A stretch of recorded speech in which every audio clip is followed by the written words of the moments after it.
The Lord said, "It is not good for man to be alone. I will make him a suitable partner for him."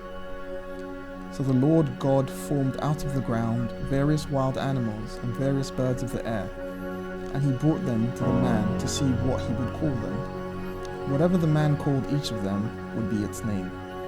The man gave names to all the cattle, all the birds of the air, and all the wild animals. But none proved to be a suitable partner for the man. So the Lord God cast a deep sleep on the man, and while he was asleep, he took out one of his ribs and closed up its place with flesh. The Lord God then built up into a woman the rib that he had taken from the man.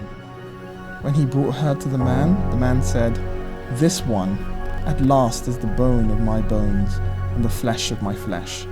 This one shall be called woman. For out of her, man, this one has been taken." This is why a man leaves his father and mother and joins his wife, and the two of them become one body.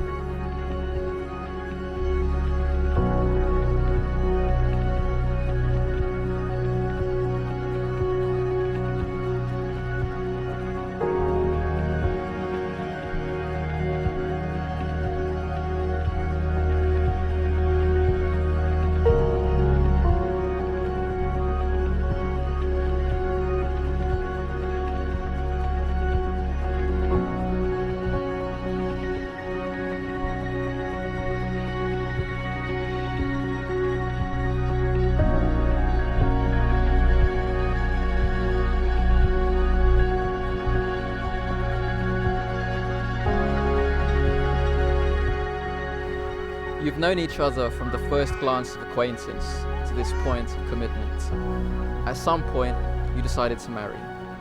From that moment of yes to this moment of yes, indeed, you've been making commitments in an informal way.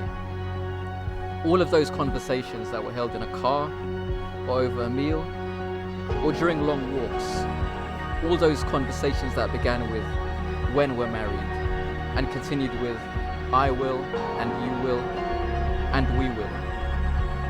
All those late night talks that included "someday" and "somehow" and "maybe," and all those promises that are unspoken matters of the heart. All of these common things and more are the real process of a wedding. The symbolic vows that you're about to take are in a way saying to one another, "You know all these things that we've promised and hoped and dreamed? Well, I meant it, every word." Look at one another and remember this moment.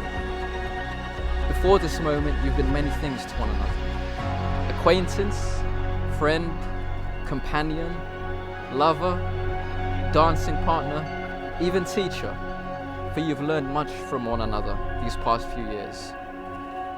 Shortly, you should say a few words that will take you across the threshold of life. And things between you two will never quite be the same. For today, you shall say to the world, "This is my husband, and this is my wife."